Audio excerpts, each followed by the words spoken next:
tonight. And this is The Breakdown.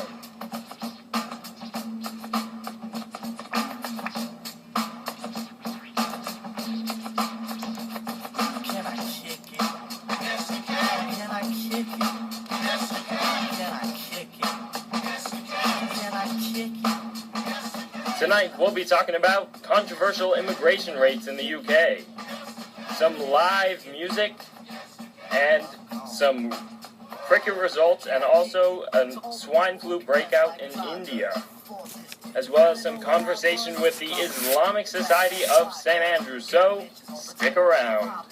Rock and roll to the beat of the funk fuzz. Wipe your feet really good on the rhythm rug. If you feel the urge to freak, do the jitterbug. Come and spread your arms if you really need a hug. Afrocentric living is a big shrug. A life filled with, that's what I love. A lower plateau is what we're above. If you diss us, we won't even think of. We'll nipper the dog and give a big shove. This rhythm really fits like a snug glove. Like a box of positives, it's a plus love. As the trial flies high like a dove.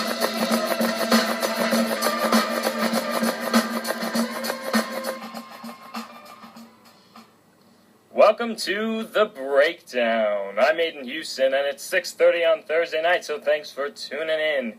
We've had a lot of success lately in gaining plenty of new listeners, so we welcome everyone listening from around St Andrews, Scotland, and the world tonight. Be sure to go like our page on Facebook, that's The Breakdown with Aidan Houston, so you can listen to recordings of the show, plus keep up with the week's news. And make sure that you tell your friends to like the page, share our show, and then listen every Thursday night at 6:30 p.m. We'll always be here. Well, we're in for a great show tonight, so let's get right to it and break down the news. Break down the news, break down to the wall. I'm gonna give it to you. Do the breakdown chillin', break on down. Do the breakdown chillin', break on down. Net immigration rates in the UK have risen to 298,000 in 2014, according to a report made before the coming election. This has occurred despite David Cameron making the claim at the start of his term that the Conservatives would get that number to below 100,000. The Tories have said that they have been unable to fulfill their promise due to a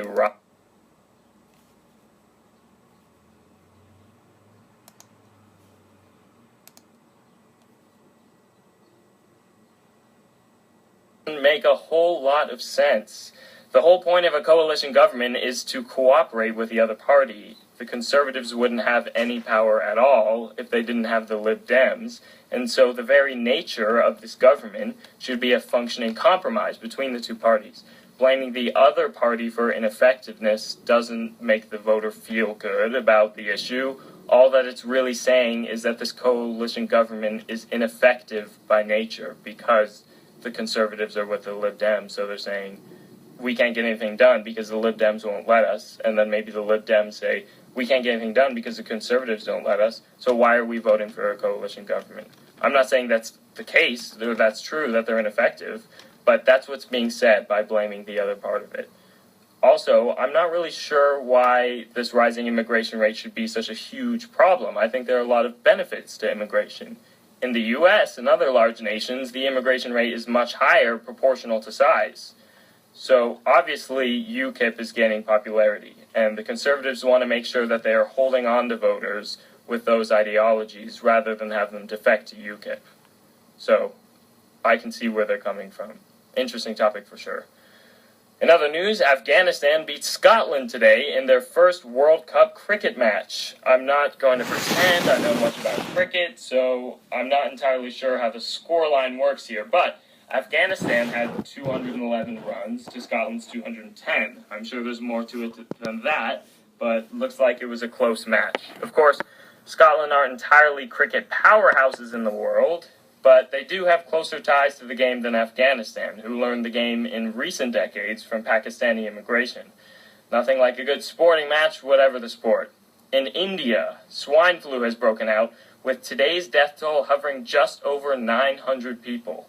At least 15,000 other Indian citizens have tested positive for the virus. The Indian government has urged people not to panic amidst a health crisis. A law from 2002 that was implemented to control religious violence has been reinstated, which restricts gatherings of more than 10 people in major cities of the country. The law hopes to battle the spread of the disease and control it to a small population. Thousands of Indian citizens have purchased masks to wear in public, to work, all around the major cities as to prevent the spread of the contagion by the mouth. The scene there is a spectacle, I'm sure. Hope they are able to control and eradicate the disease quickly and effectively. Now, I'm very pleased to introduce to all of you a friend of mine, Ben Counsell. Ben, welcome to the show. Hello. All right, Ben, so why don't you introduce everyone to yourself? Well, I'm just a student here. I played for like 8 years or something, I think. Tonight I'm going to be playing, it's inspired by like Turkish folk music, and it was like the composer basically tuned his guitar to like a C-sharp minor tuning and just improvised and then wrote down the improvisations based on like the way that Turkish folk music structured. Wow, so you said you've been playing classical guitar for 8 years now. No, I started on electric guitar for Okay. like the first few years. I've been doing classical for like 4, I think. And what made you make the switch? I just got a bit bored of doing electric. I don't know, it was just interesting to me, and I just started Excellent. playing classical stuff instead. All right, so you said the piece you're going to be playing is a Turkish piece, and what's it called? Oh, it's actually Italian. Oh, but it's inspired Italian. by Turkish music. I see, okay. So it sounds Turkish. Okay. And it's called Koyan Baba, which means shepherd. Okay, excellent. Well, let's hear it.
Wow, Ben, that was excellent. Thank you so much. The artistry of something like that's incredible to me. I mean, there's imagery in that. I can almost feel like I'm in Turkey, or maybe with an Italian pretending like he's in Turkey. Maybe, yeah. So thanks so much for being with us, Ben. Thanks. Today, more than 23% of the world's population, 1.6 billion people, are followers of Islam. The religion is the second largest religion in the world behind Christianity and holds the #1 spot for fastest growing religion in the world. Today, over 2 million Muslims live in the UK, with 80,000 of those in Scotland. With us today is Khadija and Kauthar. Kauthar of the St Andrews Islamic Council. Sorry, my memory is always bad with things like that. So, guys, welcome to the show. Thank you for having us. Thanks for having us.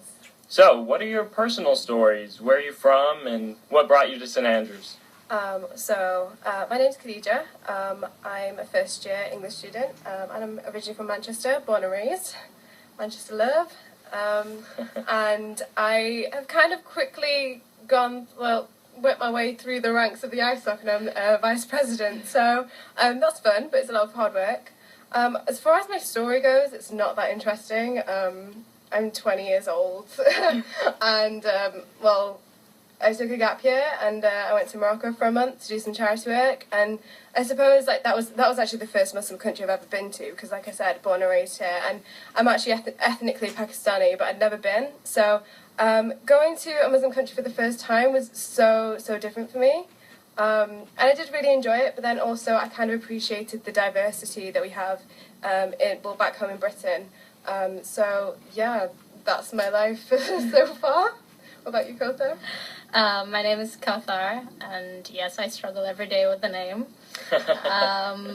I'm a second-year math student from Bahrain, the tiny island in the Middle East. So yeah, I don't think my story is that interesting, just that I'm from a very tiny island. Wow, that's interesting to me. Which is a kingdom for some reason as well. Coming to St Andrews is actually, it was by chance, because I got a scholarship from my school, and it's quite rare. It would have been rare for me to come here, but it's quite a good experience and quite different, because I come from an Islamic culture, contrary to Khadija. So I'm surrounded by the culture and the religion itself. So coming here and seeing that we're the minority, it was quite hard and quite a struggle, but I think it's something that I actually wanted. I mean, we're quite a small Arab community and Islamic community, which I think I'd like, because then I'd experience other cultures and other religions, which is the experience that I want to have. So yeah, that's wow. Excellent, yeah. So tell us about the Islamic Society that you guys are both a member of and both on the council of. What does the society do? Well, this year there's been a lot of emphasis in interfaith dialogue, because I've been told by, being a first year, I don't really know the state. Kauthar would probably have a bit more of an idea of the state of, the interfaith dialogue beforehand, but apparently it was quite strained. So there has been a lot of emphasis on that in recent years. So that is really, really exciting. I mean, I started out as the interfaith representative for the Islamic Society, and now that's Kauthar's job. So it is very, very interesting.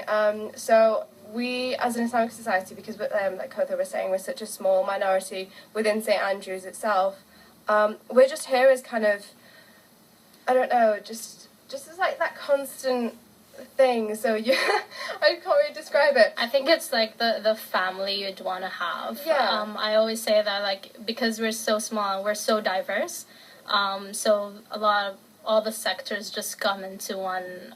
We all pray together, we all join together and discuss together, and regardless of the differences around the world, ISOC in St Andrews especially is there to just unite us all and remind us of where we are and where we come from. I think that's the purpose of ISOC, just to remind you, especially during this time. I think some people would have doubts on why am I a Muslim, getting such a bad reputation nowadays. Right. So being tempted to divert away from it. So I sort of just reminds you that it's okay to live in a diverse world. And St Andrews does really help with that because you don't feel pressured to change at all.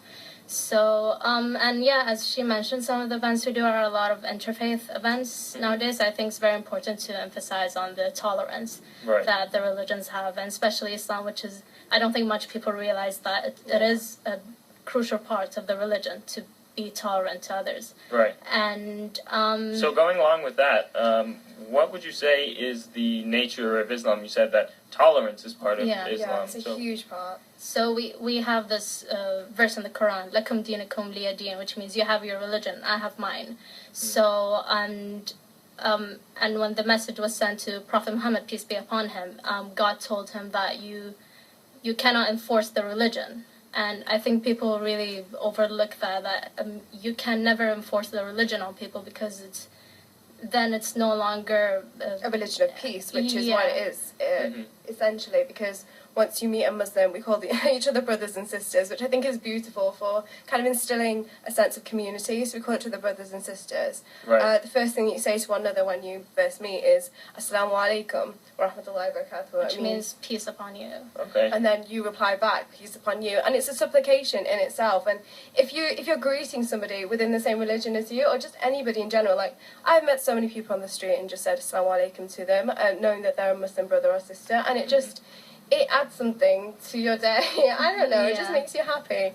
So would you say that surely that, as any religion does, there is sort of an emphasis on conversion, though? Would you be encouraged to bring someone onto Islam just as you would other religions? I think all religions have that. Like all religions would want other people to join their religion. So what are the reasons? Why else would you follow a lifestyle that you think is so perfect? Personally, I wouldn't really brand Islam as a religion. I would say it's more of a lifestyle because it's got so much emphasis on monetary matters, conducting yourself like within society, and just treating other people, treating other people. Yeah, exactly. So I would say it's more of a lifestyle. So if you follow that lifestyle and think it's so perfect, then of course you would want other people to kind of share in the benefits of it. But it doesn't necessarily mean that you're going out trying to convert everybody you see. It's just if people express an interest, then that's great. And I know a lot of people, like some of my best friends I know people that are the nicest people ever, but they're not necessarily Muslim, and that's completely fine. Because at the end of the day, in Islam, we kind of just teach that you as a person, as an imperfect creature, you cannot judge other people. That is only God's decision. So whether they're Muslim, Christian, Jewish, or an atheist, or agnostic, anything, you do not have the right to judge. So as long as you're a good person, you're okay with us. So the behavior of like trying to convert other people, I mean, I'd love people to explore our religion. I wouldn't expect them to convert or anything. I wouldn't expect anything. No. But just the understanding. They'd want to, they'd be happy. If not, again, would be happy. Kind of springing off from that as well. We're just shamelessly plugging some events. We have Fair.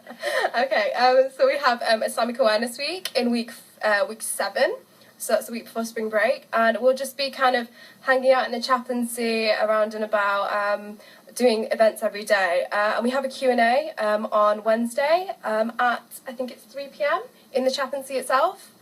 So that should be a lot of fun. So come along, even if you're interested, we promise we're not trying to convert you. All right, so moving on, what would you guys say, just abroad and around the world, how is Islam misperceived and misrepresented in people's minds?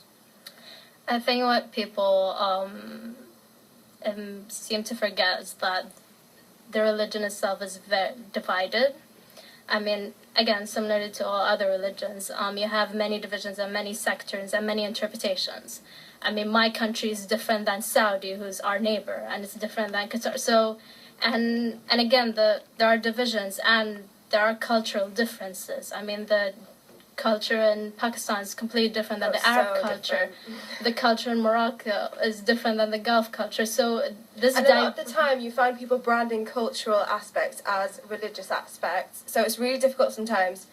Me growing up in Britain, in a Pakistani family, just thinking, what my Pakistani parents and grandparents have been telling me, what is Islam? A lot of the time they got it confused with, cultural aspects and what will the neighbours think. But it's just kind of for yourself deciding, you know, what is the religion and trying not to confuse it with culture, I think is a big problem with a lot of people, especially growing up in, growing up in the West as well. I think that, that's one of the major misconceptions. So what would you say about radical organizations that proclaim part of the Islamic faith, such as ISIS and Al-Qaeda, that use terrorism and things like that in the name of their religion? What role do they play within the religion? We hate them so much. We don't play any role at all. Again, we completely wash our hands of them. Yeah, again, this is part of misinterpretation of some verses of the Quran, especially the word jihad, and completely out of context as well. Yeah, out of Explain context. that to our listeners, and explain that to me. What is jihad, and what... I'm sorry if I'm not an expert on this. That's fine. I don't You're the Arabic speaker, so we'll just defer to you. Hey, on what okay. means. As much as I know about jihad, so there are different types of jihad. So there's the physical one. There's the jihad emotional one. There's the one by tongue. So jihad.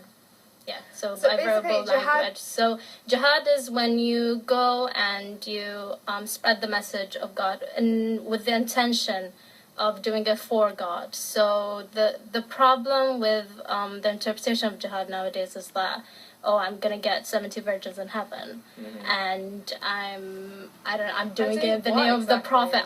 Even to us, it doesn't make sense. Why would you kill other innocent people in the name of jihad? I mean, with the unfortunate accident in Chapel Hill, Charlie Hebdo, all these killings that happen, they're using the name of the Prophet and the name of the religion, when if they go back to the time of the Prophet and religion, the Prophet was physically and emotionally abused and he did nothing about it. Even the people who attacked them, he set them free. And they seem to forget that there's this acceptance and peacefulness about our religion. So, so the idea of jihad is very confused nowadays. And again, it's the best type of jihad is the verbal jihad, so you actually talk about it rather than physically go to war, because there are many rules. If you want to go to war, there are many conditions, and you can't just go to war or go to a battle. There are many ways and reasons and preventions, so it's the last resort. So why would you say that, just open up for a conversation, maybe you would have some explanation why there are people who leave Western countries who you're saying Western Islam tends to denounce things like that. So they didn't really know what they were doing, and they had a history of, I don't know, apparently their family said that they were kind of into bad boys or something. I don't know whether that's credible or anything, but the position was just glorified for them, and they weren't sure. Come on, I think 2 of them were 15 years old. At 15 years old, you don't know what you want. And then I think what upset me the most was that these girls had gone and done something so stupidly, just really, really bad, and the fact that Britain was saying that it was their own fault, they had to account for their own actions, washing their hands completely of them, that really upset me. So I think one of the main factors is that the weak faith and the weak religion. Like, if you don't have that strong attachment and good understanding of your religion,